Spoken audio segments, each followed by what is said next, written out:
Hi students, அனைவருக்கும் வணக்கம். நாம் இந்த வீடியோல என்ன பார்க்க போறோம் அப்படின்னா 12th standard botany அதாவது pure science botany quarterly examsக்கான one day study plan plus வந்து important questions என்னென்ன அப்படிங்கறத பார்ப்போம். அதுக்கு முன்னாடி நீங்க என்ன நம்ம சேனலை சப்ஸ்கிரைப் பண்ணாம இருந்தா சப்ஸ்கிரைப் பண்றீங்க. ஸோ நிறைய ஸ்டூடெண்ட்ஸ் வந்து லைக் பண்ணாம பார்க்குறீங்க. ஸோ ஒரு லைக் பண்ணிட்டு பாருங்க. பியூர் சயின்ஸ் பாட்னியை பொறுத்த வரைக்கும் நம்ம ஆல்ரெடி இம்பார்ட்டன்ட் கொஸ்டின் வந்து சாப்டர் வைஸாக இருக்கிறது வந்து அப்லோட் பண்ணிட்டோம். ஸோ இன்னைக்கு பார்த்தீங்க அப்படின்னா நமக்கு வந்து சுவாலஜி எக்ஸாம்ஸ் வந்து நடந்துச்சு. நம்ம லெசன் வைஸா சாப்டர் வைஸா இம்பார்ட்டன்ட் கொஸ்டின் வந்து ஆல்ரெடி அப்லோட் பண்ணியிருந்தோம். ஸோ நீங்கள் அந்த கொஸ்டின் பேப்பர் வந்து படிச்சிருந்தீங்கன்னா மேக்ஸிமம் சரிங்களா Kallakurichi and Viluppuram district question papers இதெல்லாமே பார்த்தோம். இன்னும் ஒரு சில டிஸ்ட்ரிக்ட் கொஸ்டின் பேப்பர்லாம் பார்த்தோம். அதில் வந்து நல்லா படிச்சிருந்தீங்கன்னா 1 மார்க்ஸ் ஃபுல்லாக நீங்கள் ஆன்சர்ஸ் பண்ணால் கிட்டத்தட்ட 70 to 70 70 வந்து எடுத்துருக்க முடியும். இல்லை நான் ஒரு சில லெசன்ஸ் எல்லாமே படிக்கல அப்படின்னா மினிமம் ஒரு 50+ மார்க்ஸாவது உங்களால் ஸ்கோர் பண்ண முடியும். ஸோ நீங்கள் நம்ம சேனலை ஃபாலோ பண்ணி அந்த கொஷின்ஸ் எல்லாமே படிச்சிருந்தீங்கன்னா எவ்வளோ மார்க்ஸ்க்கு வந்து எடுத்திருக்கீங்க அப்படின்னு சொல்லிட்டு பாருங்க. நம்ம 3-in-1 கொஸ்டின் பேப்பர்ஸ் அப்படின்னு சொல்லியும் அப்லோட் பண்ணியிருந்தோம். அதுலேருந்து மினிமம் ஒரு 2 to 3 5 மார்க்ஸ் 3 மார்க்ஸ் அந்த மாதிரி நிறைய கொஷின்ஸ் வந்து கேட்டிருக்காங்க. ஸோ இன்னைக்கு எக்ஸாம்ஸ் வந்து எப்படி எழுதுனீங்க அப்படிங்கிறத வச்சு கமெண்ட் பண்ணுங்க. ஒரு சில டிஸ்ட்ரிக்ட் மட்டும் பார்த்தீங்கன்னா 5 மார்க்ஸ் கொஞ்சம் கஷ்டமாக இருக்கிற மாதிரி கேட்டிருந்தாங்க. மற்றபடி எல்லாமே ஈஸி தான். அதே போல் அடுத்து இருக்கக்கூடிய எக்ஸாம்ஸ் பார்த்தீங்கன்னா பாட்னிக்கு நம்ம நேற்றே சொல்லியிருந்தோம் எப்படி வந்து படிக்கணும் அப்படின்னு சொல்லிட்டு. ஸோ நான் இன்னைக்கு ஆஃப் டே வந்து வேஸ்ட் பண்ணிட்டேன் சார், இனிமேல் தான் படிக்கலான்னு இருக்கேன் அப்படின்னு சொன்னீங்கன்னா இந்த சொல்லக்கூடிய டிப்ஸை வந்து ஃபாலோ பண்ணி நீங்கள் வந்து படிங்க. ஈஸியாக வந்து ஃபுல் மார்க்ஸ் வந்து படிக்கலாம். ப்ளஸ் வந்து நான் சொல்லியிருக்கக்கூடிய கொஷின்ஸ் எல்லாமே ரிவைஸ் பண்ணியிருக்கீங்களா அப்படின்னு சொல்லிட்டு பாருங்கள். படிக்கலன்னா அந்த கொஷினையும் படிச்சிருங்க. ஆல்ரெடி நம்ம வந்து பாட்னியை பொறுத்த வரைக்கும் சாப்டர் வைஸாக இருக்கக்கூடிய கொஷின் அப்லோட் பண்ணிட்டோம். 3-in-1 கொஸ்டின் பேப்பர்ஸ் அப்படின்னு சொல்லி அப்லோட் பண்ணியிருக்கோம். ப்ளஸ் வந்து மாடல் கொஸ்டின் பேப்பர்ஸ் இது எல்லாமே அப்லோட் பண்ணியிருக்கோம். டாப் 10 5 மார்க்ஸ் சுவாலஜியில் பார்த்தீங்கன்னா டாப் 10 5 மார்க்ஸ்னு அப்லோட் பண்ணோம். அதில் பார்த்தீங்கன்னா கிட்டத்தட்ட ஒரு 4-5 மார்க்ஸ் வந்து கேட்டிருந்தாங்க. நம்ம ஆன்சர்ஸ் பண்ணுறதே 5 தான். 4 வந்து பார்த்தீங்கன்னா கள்ளக்குறிச்சி டிஸ்ட்ரிக்டில் வந்து கேட்டிருந்தாங்க. ஸோ நீங்கள் வந்து எந்த அளவுக்கு ஆன்சர்ஸ் வந்து பண்ணியிருக்கீங்க அப்படின்னு சொல்லிட்டு பாருங்கள். ஸோ பியூர் சயின்ஸ் ஸ்டூடெண்ட்ஸ் இருந்தீங்கன்னா ஒரு லைக் பண்ணிவிட்டு கண்டினியூ பண்ணுங்கள். ஏன்னா நிறைய ஃபாலோவர்ஸ் நம்ம பார்த்தீங்கன்னா பியூர் சயின்ஸ் தான். ஸோ நீங்கள் பியூர் சயின்ஸ் வந்தீங்கன்னா ஒரு கமெண்ட் பண்ணுறேங்க. ஸோ இந்த கொஷின்ஸ் எல்லாமே படிச்சிருங்க. ஸோ நமக்கு வந்து பார்த்தீங்க அப்படின்னா பாட்னியை பொறுத்த வரைக்கும் நம்ம வந்து 5 லெசன்ஸ் வந்து படிக்கணும். மோஸ்ட்லி 5 தான். இந்த 5 லெசன்ஸ்லேருந்து நமக்கு ஒவ்வொரு லெசன்லேருந்து எவ்வளோ மார்க்ஸ் வந்து ஃபஸ்ட்டு கேட்பாங்க அப்படின்னு சொல்லி தெரிஞ்சுங்க. ஏன்னா ஆவரேஜாக நான் படிப்பேன் சார், எனக்கு வந்து கம்மியான மார்க்ஸ் போதும். கம்மியான மார்க்னா ஒரு 30 to 40 மார்க்ஸ் வந்து போதும். ஒரு சில ஸ்டூடெண்ட்ஸ் வந்து நான் 60+ வந்து எடுக்கணும் சார், எந்த கொஸ்டினை படிக்கிறது அப்படின்னு சொல்லலாம் கேட்குறாங்க. நீங்கள் வந்து எபோ 60 எடுக்கணும்னு நினச்சிங்கன்னா புக் பேக் 1 மார்க்ஸ் வந்து படிச்சிருங்க. நம்ம சாப்டர் வைஸாக இம்பார்ட்டன்ட் கொஸ்டின் வந்து அப்லோட் பண்ணியிருக்கோம் சரிங்களா. பாட்னியை பொறுத்த வரைக்கும் பயாலஜி பாட்னி அப்படின்னு சொல்லிட்டு அப்லோட் பண்ணியிருக்கோம். Tamil medium English medium 2 medium. So நீங்கள் அந்த கொஸ்டினை படித்தாலே போதுமானதாக இருக்கும். ப்ளஸ் வந்து சென்டம் சேலஞ்சுன்னு சொல்லிட்டும் அப்லோட் பண்ணும் பாட்னிக்கு பயாலஜிக்கு எல்லாத்துக்குமே. ஸோ இல்லைனா அந்த கொஸ்டினையாவது படிங்க. நீங்கள் ரெண்டுத்துல ஏதாச்சும் ஒன்று படிச்சிங்கன்னா கண்டிப்பாக நீங்கள் 60+ இல்லை 70 out of 70 எடுப்பீங்க. 1 மார்க்ஸ் வந்து உங்களுக்கு வந்து சரியாக இருந்துச்சுன்னா. நம்மளை பொறுத்த வரைக்கும் ஒரு லெசனுக்கு எவ்வளோ மார்க்ஸ் கேட்பாங்கன்னா 2 3 மார்க்ஸ் கேட்பாங்க, 2 2 மார்க் கேட்பாங்க, 2 5 மார்க்ஸ் கேட்பாங்க, அதுக்கடுத்து 3 1 மார்க்ஸ் கேட்பாங்க. கிட்டத்தட்ட பார்த்தீங்கன்னா ஒவ்வொரு லெசன்லையும் 23 மார்க்ஸுக்கு நமக்கு வந்து கொஸ்டின் உண்டு. ஏதோ ஒரு சில லெசனில் மட்டும், ஒரு சிலன்னா ஒரு 5th லெசன், ஏன்னா அது கொஞ்சம் சின்னது, 2nd லெசன் இதில் மட்டும் வேணால் நமக்கு வந்து ஒரு 20 மார்க்ஸு இப்படி கேட்கறதுக்கான சான்சஸ் இருக்குது. ஏன்னா நமக்கு 5 லெசன் தான். இந்த 5 லெசன்லேருந்து 10 5 மார்க்ஸ் கேட்பாங்க. அப்போ சாப்டருக்கு 2 5 மார்க்ஸ் கண்டிப்பாக கேட்கணும். அதே மாதிரி இந்த 5 லெசனில் 9 2 மார்க்ஸ் வந்து கேட்கணும். அதனால ஒவ்வொரு லெசன்லையும் 2 2 மார்க்ஸ் கேட்கறதுக்கான சான்சஸ் இருக்கு. 5வது லெசன் சின்ன லெசன் அப்படிங்கிறதுனால அதில் 1 மட்டும் கேட்கறதுக்கான சான்சஸ் இருக்கு. அதே மாதிரி 3 மார்க்ஸில் 1 மட்டும் கேட்கறதுக்கான சான்சஸ் இருக்கு. அதே போல் 1 மார்க்ஸ் அப்படின்னு சொல்லி பார்க்குறப்ப 15 1 மார்க்ஸ் வந்து கேட்பாங்க. 5 லெசனுக்கு 3 1 மார்க்ஸ்னு வச்சுட்டா ஒரு லெசனுக்கு 3 மார்க்ஸ் வரும். ஸோ மொத்தமாக கிட்டத்தட்ட நீங்கள் 23 மார்க்ஸுக்கு ஒரு லெசன் படித்தாலே ஸ்கோர் பண்ண முடியும் சரிங்களா. அதனால ஆன்சர்ஸ் பண்ண முடியும்.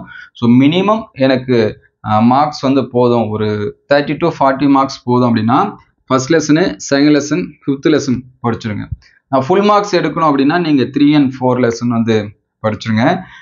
இன்னைக்கு நான் என் ஸ்டூடெண்ட் வந்து சொன்னது என்ன அப்படின்னு சொல்லி பார்த்தீங்கன்னா, நீ 3 லெசன் படித்தா போதும் அப்படின்னா இன்னைக்கு ஆஃப்டர்நூனில் ஒரு லெசன் படி, நாளைக்கு மார்னிங்கில் ஒரு லெசன், ஆஃப்டர்நூனில் ஒரு லெசன் ஃபுல்லாக தரவு பண்ணிவிடு அப்படின்னு சொல்லியிருக்கேன். சரிங்களா?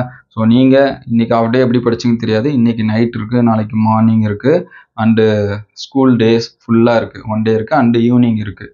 ஸோ இந்த டைமிங்கை ஃபாலோ பண்ணி நான் ஃபுல் மார்க்ஸ் எடுக்குன்னா 5 லெசன் நீங்கள் படிச்சு தான் ஆகணும். எனக்கு வந்து 30 to 40 வேணும் அப்படின்னா எதையாவது 3 லெசனை வந்து நீங்கள் வந்து என்ன பண்ணுறீங்க, படிச்சுருங்க.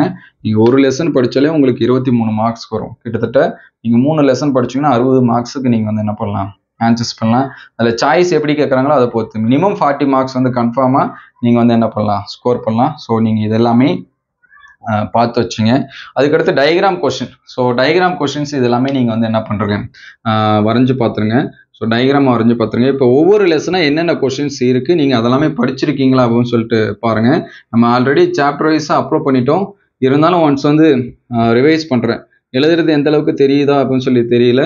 ஸோ தெரியலனா கமெண்ட் பண்ணுங்கள். இல்லை சொல்கிறத வச்சு நீங்கள் வந்து நோட் பண்ணி வச்சுங்க. ஃபர்ஸ்ட் லெசனை பார்த்தீங்கன்னா நமக்கு வந்து அந்த எண்டமோஃபிலஸ் ஃப்ளவரோட கேரக்டர், எண்டமோஃபிலஸ் ஃப்ளவரோட கேரக்டர் இருக்கும். காற்று, மகரந்த சேர்க்கை, மலர் பண்பு. சரிங்களா? இந்த கொஸ்டினை நீங்கள் வந்து கண்டிப்பாக படிச்சுங்க. அதே ஃபர்ஸ்ட் லெசனில் பார்த்தீங்க அப்படின்னா எண்டமோஃபிலஸ்னால் பூச்சி வரும். அனிமோஃபிலஸ். சரிங்களா? அனிமோஃபிலஸ்னா தான் காற்று, எண்டமோஃபிலஸ் அப்படின்னா பூச்சி வரும். இது ரெண்டும் ஒரே மாதிரி தான் இருக்கும், அது படிச்சிருங்க.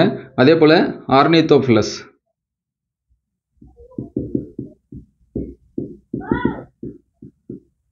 ஆர்னித்தோஃபிலஸ் அப்படின்னா பறவை. சரியா? பூச்சி படிச்சிருங்க, காற்று படிச்சிருங்க, பறவை படிச்சிருங்க. அதுக்கடுத்து இருக்கக்கூடிய இது பார்த்தீங்க அப்படின்னா ஓவில், ஸ்ட்ரக்சர் ஆஃப் ஓவில்னு இருக்கும். சூழின் அமைப்பு அப்படின்னு சொல்லி சொல்லுவோம். அந்த கொஸ்டினை வந்து என்ன பண்ணுறேங்க, படிச்சிருங்க. இன்னும் ஈஸியாக இருக்கிறது அப்படின்னு சொல்லி பார்த்தீங்க அப்படின்னா பாலி எம்பிரியானி, பல்கரு நிலை அப்படின்னு சொல்லி சொல்லுவோம். அதோட முக்கியத்துவம். சரிங்களா? முக்கியத்துவம் என்ன பண்ணுறீங்க, படிச்சிருங்க. அதுக்கடுத்து பார்த்தீங்க அப்படின்னா இன்னும் 5 மார்க்ஸ் இதில் எக்கச்சக்கமாக போகலாம். Endosperm, types. சரிங்களா? கருவுன் திசு,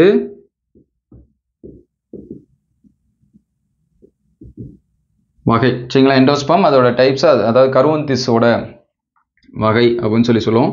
இந்த கொஸ்டின்லாம் நீங்கள் வந்து என்னது ஃபர்ஸ்ட் லெசன்ஸில் படிச்சிருங்க. அதே மாதிரி டைப்ஸ் ஆஃப் ஓவில் ஃபர்ஸ்ட் லெசனில் நமக்கு நிறையா 5 மார்க்ஸ் இருக்கும். சூழின் வகை, இது எல்லாமே ஃபர்ஸ்ட் லெசனில் இருக்கக்கூடியது. ஸோ ஃபர்ஸ்ட் லெசனில் இந்த கொஷின்ஸ் எல்லாமே என்ன பண்ணுறங்க, கம்ப்ளீட் பண்ணுறங்க. அதுக்கடுத்து செகண்ட் லெசன் வந்தோம் அப்படின்னா கம்ப்ளீட் டாமினன்ஸ்.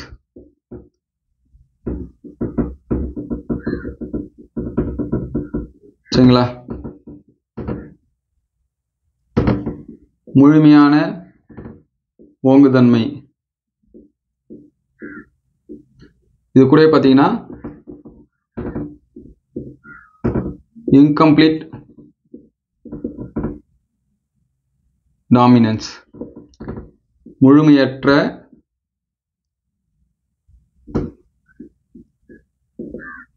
ஓங்குதன்மை. சரிங்களா? இதோட டிஃபரன்ஸ் படிச்சிருங்க. இன்கம்ப்ளீட் டாமினன்ஸோட ஒரு 5 மார்க்ஸ் இருக்குது, அதை வந்து என்ன பண்ணுறங்க, படிச்சிருங்க. அதுக்கடுத்து பார்த்தீங்கன்னா டாமினன்ட் எபிஸ்டாட்டிஸ்.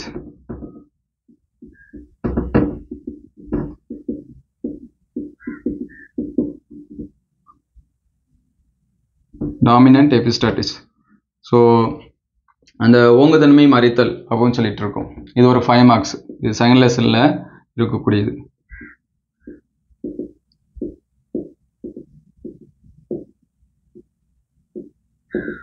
ஸோ ஓங்குதன்மை மறைத்தல் அப்படின்னு சொல்லிட்டு இருக்கோம். இது வந்து செகண்ட் லெசனில் இருக்கக்கூடிய கொஷின்ஸ், இது எல்லாமே படிச்சிருங்க. ப்ளஸ் வந்து இதில் கூட பார்த்தீங்கன்னா இந்த தொடர்ச்சியான வேறுபாடு இந்த மாதிரி எல்லாமே இருக்குது. கண்டினியூஸ் டிஸ்கண்டினியூஸ் வேரியேஷன் அப்படின்னு சொல்லி சொல்லுவோம். அந்த கொஷின்ஸ் வந்து படிச்சிருங்க. ப்ளஸ் வந்து டைகேப்ரிட்டோட அந்த கிராஸ் இதெல்லாமே படிச்சிருங்க. சரிங்களா? இதுதான் இதில் இருக்கக்கூடிய 5 மார்க்ஸு. இந்த பிளான்ட்டில் வந்து ஈவினிங் ப்ரைமோஸ் அந்த மாதிரியான பிளான்ட்லாம் படிச்சிருப்பாங்க. ரெட் அண்ட் ஒயிட்டோட பிளான்ட் வந்து கிராஸ் பண்ணியிருப்போம் சரிங்களா. R1 R2 இந்த மாதிரிலாம் போட்டிருப்போம். அந்த கிராசஸ் இருக்கிறது என்ன பண்ணுறங்க படிச்சிருங்க சரிங்களா. அதுக்கடுத்து தேர்ட் லெசன் வந்தோம் அப்படின்னு சொல்லி பார்த்தீங்கன்னா தேர்ட் லெசன் நம்ம கொஞ்சம் பெருசாக இருக்கக்கூடிய லெசனு. ஸோ தேர்ட் லெசனில் படிக்கிறப்ப பிளாய்டியோட இம்பார்ட்டன்ஸ் அப்படின்னு சொல்லிட்டு இருக்கோம். பிளாய்டி சிக்னிஃபிகன்ஸ் அப்படின்னு இருக்கும் சரிங்களா. அந்த மடியத்தின் முக்கியத்துவம்னு இருக்கும், அதை படிச்சிருங்க. அதுக்கடுத்து கிராசிங் ஓவர், குறுக்கே கலத்தல், குறுக்கே கலத்தல்னு இருக்கும். இது வந்து என்னது மடியம் முக்கியத்துவம்னு இருக்கும் சரிங்களா. குறுக்கே கலத்தல் இந்த மடியத்தோட முக்கியத்துவம் இது எல்லாமே படிச்சிருங்க. ப்ளஸ் வந்து டிடிகல் ஃபார்மேஷன் சரிங்களா. டிடிகல் உற்பத்தி இது எப்படி நடக்குது அப்படிங்கிறத பற்றி படிச்சிருங்க சரிங்களா. மோஸ்ட்லி இதில் 5 மார்க்ஸ் அப்படின்னு சொல்லி பார்க்குறப்ப இதுதான் இருக்கும். அதுக்கடுத்து இந்த அராப்டாப்சிஸ் தாலியானா,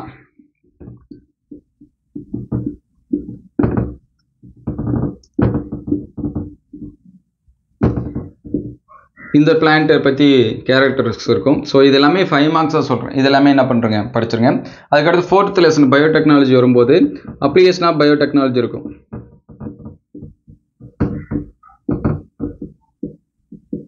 உயிர் தொழில்நுட்பியோட அந்த பயன்பாடுகள் அப்படின்னு லாஸ்ட்டாக இருக்கும் 5 மார்க்ஸ், அதை படிச்சிருங்க. அதுக்கடுத்து SCP சிங்கிள் செல் ப்ரோட்டீன் அப்படின்னு சொல்லுவோம், அதோட யூசஸ் வந்து படிச்சிருங்க. ஸோ இதுதான் அதில் இருக்கிறது. அதுக்கடுத்து பிளாட்டிங்கோட types,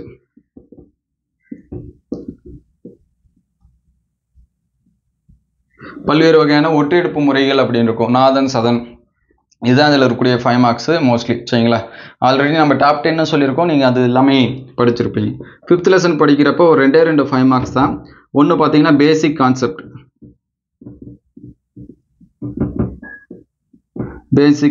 of plant tissue culture சரிங்களா. அந்த திசு வளர்ப்போட அடிப்படை கொள்கை அப்படின்னு சொல்லி தமிழ் மீடியத்தில் இருக்கும். அதுக்கடுத்து பார்த்தீங்கன்னா திசு வளர்ப்போட அப்ளிகேஷன் சரிங்களா. டிஷ்யூ கல்ச்சரோட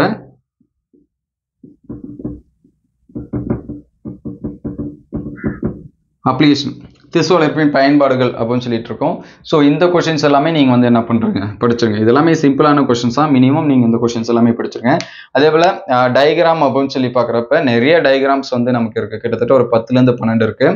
ஒன்று அப்படின்னு சொல்லி பார்க்குறப்ப TS ஆஃப் ஆந்தர் படிச்சிருங்க, LS ஆஃப் ஓயில் சூழின் அமைப்பு படிச்சிருங்க, கருப்பையோட அமைப்பு எம்ப்ரியோசாக்கோட ஸ்ட்ரக்சர் வந்து என்ன பண்ணுறங்க படிச்சிருங்க. அதுக்கடுத்து பார்த்தீங்கன்னா இந்த ஒரு வித்திலை இரு வித்திலை விதையோட அமைப்பு இருக்குது, மோனோகாட் டைகாட் சீடோட ஸ்ட்ரக்சர் இருக்குது, அது படிச்சிருங்க. பாலி எம்பிரியானி சரிங்களா, அதை வந்து படிச்சிருங்க. இதுதான் ஃபர்ஸ்ட் லெசனில் இருக்குது. அதுக்கடுத்து ஃபோர்த் லெசன் வந்தோம் அப்படின்னா TA பிளாஸ்மிடு PBr 322 இதுதான் நமக்கு வந்து டயக்ராம். அதுக்கடுத்து பார்த்தீங்கன்னா இந்த 5வது லெசனில் வந்துன்னா அந்த புரோட்டோபிளாஸ்ட் கல்ச்சரோட அந்த சைக்கிள் மாதிரி போட்டிருப்பாங்க. ஸோ அது எல்லாமே படிச்சிருங்க. மோஸ்ட்லி இதுதான் நமக்கு இருக்கக்கூடிய 5 மார்க்ஸ் அப்படின்னு சொல்லலாம். கிட்டத்தட்ட இதுலேயே பார்த்தீங்கன்னா ஒரு 5 மார்க்ஸ்க்கு மேலே இருக்கும். ஸோ இது டீட்டெயில்டாக புரியல அப்படின்னா நம்ம வந்து சாப்டர் வைஸாக அப்ரூவ் பண்ண கொஸ்டின்ஸில் 5 மார்க்ஸ் கொடுத்துருக்கோம், டாப் 10 5 மார்க்ஸ் கொடுத்துருக்கோம். அதோட லிங்க் எல்லாமே நான் டிஸ்கிரிப்ஷனில் தரேன், நீங்கள் அதில் கூட வந்து என்ன பண்ணீங்க பார்த்து செக் பண்ணிங்க. ஸோ மினிமம் இந்த 5 மார்க்ஸ் எல்லாமே நீங்கள் வந்து என்ன பண்ணுறீங்க படிச்சிருங்க. 2 மார்க்ஸ் 3 மார்க்ஸ் நமக்கு ஏகப்பட்ட 2 மார்க்ஸ் 3 மார்க்ஸ் இருக்குது. ஸோ நீங்கள் ஃபுல் மார்க்ஸ் எடுக்கணும்னாலும் அதுக்கும் வீடியோஸ் வந்து அப்லோட் பண்ணியிருக்கோம். ஸோ சாப்டரை டிவைட் பண்ணி படிங்க. 5 லெசன் தான். இந்த ஒரு நாள் நம்ம வந்து படிச்சிட்டோம் அப்படின்னா ஹாஃப் இயர்லி எப்போ நம்ம ஃப்ரீயாக படிக்கலாம். ஏன்னா நமக்கு பப்ளிக் எக்ஸாம்ஸ்லேயே பார்த்தீங்கன்னா ஒரு 2 நாள் அல்லது 3 நாள் தான் ஸ்டடிக்கு டைம் கொடுப்பாங்க. ஸோ அதில் 10 லெசன் நம்ம வந்து படிக்கணும். இங்கே ஒரு நாள் 5 லெசன் தான் சரிங்களா. அப்போ ஈக்குவல் டு பப்ளிக் எக்ஸாம்ஸில் எப்படி ஸ்டடி டைமோ அதே மாதிரி தான் நமக்கு வந்து கிடச்சிருக்கு. ஸோ அந்த 5 லெசனை முடிஞ்ச அளவுக்கு படிக்காத கொஸ்டின் ஏதாவது இருந்துச்சுன்னா, புதுசாக இருந்துச்சுன்னா அதை படிங்க. நமக்கு பப்ளிக் எக்ஸாம்ஸ் அப்போ ரிவைஸ் பண்ணுறது ஹெல்ப்ஃபுல்லாக இருக்கும். ஏன்னா இப்போ மட்டுமே படித்ததே மட்டும் படிச்சிங்க, நான் ஃபுல் மார்க்ஸ் இருக்குன்னா நீங்கள் எக்ஸ்ட்ரா கொஸ்டின் படித்து தான் ஆகணும். எனக்கு ஆவரேஜான மார்க்ஸ் போதும் அப்படின்னா நீங்கள் புதுசாக படிக்க தேவை, எதுக்குன்னே படித்ததை ரிவைஸ் பண்ணுங்கள். இன்னும் ஒரு சில ஸ்டூடெண்ட்ஸு இன்னும் ஆஃப் இயர்லி இருக்குது அப்போ கூட படிச்சுக்கலாம் அப்படின்னு சொல்லிட்டு கூட இருப்பீங்க. ஸோ வந்து புதுசாக படிக்கக்கூடிய கொஸ்டின் சரிங்களா, புதுசாக இருக்கக்கூடிய கொஸ்டினை படிங்க. நம்ம ஆஃப் இயர்லி அப்போ அதை வந்து என்ன பண்ணிக்கலாம், ரிவைஸ் பண்ணிக்கலாம். புக் பேக்கை 1 மார்க்ஸை ஃபஸ்ட்டு படிங்க. ஏன்னா 15 1 மார்க்ஸில் கிட்டத்தட்ட 12 அல்லது 13 1 மார்க்ஸ் பார்த்தீங்கன்னா நமக்கு புக் பேக் தான் கேட்பாங்க. ஸோ அந்த கொஸ்டின்ஸ் எல்லாமே பாருங்கள். இந்த வீடியோ உங்களுக்கு எந்த அளவுக்கு ஹெல்ப்ஃபுல்லாக இருந்துச்சு அப்படிங்கிறத கமெண்ட் பண்ணுங்கள். உங்களுக்கு ஏதாவது டவுட் இருந்தாலும் அதையும் கமெண்ட் பண்ணுங்கள். அடுத்தடுத்த வீடியோவில் நம்ம வந்து அப்டேட் பண்ணுவோம். ஸோ மினிமம் இந்த கொஸ்டின்ஸ் எல்லாமே நீங்கள் படிச்சிருக்கீங்களா அப்படின்னு சொல்லிட்டு பாருங்கள். இது எந்த அளவுக்கு புரியுது அப்படின்னு சொல்லிட்டு தெரியல. ஸோ புரிஞ்சிருந்துச்சுன்னா கமெண்ட் பண்ணுங்கள், புரியலனாலும் கமெண்ட் பண்ணுங்கள். ஒன்றுமே தெரியல அப்படின்னு சொல்லிட்டு முடிஞ்சால் நான் ஃபோட்டோ எடுத்து அந்த கொஷின்ஸ் எல்லாமே நான் ஷேர் பண்ணுறேன். ஆல்ரெடி குரூப்பில் ஷேர் பண்ணிட்டு தான் எல்லாமே இருக்கும். ஸோ நம்மளுடைய வாட்ஸ்அப் குரூப் இது எல்லாமே ஜாயின் பண்ணிங்கன்னா டிஸ்கிரிப்ஷன் லிங்க்கில் இருக்குது, நீங்கள் வந்து ஜாயின் பண்ணிக்கலாம். ஸோ தேங்க்யூ ஃபார் வாட்சிங்.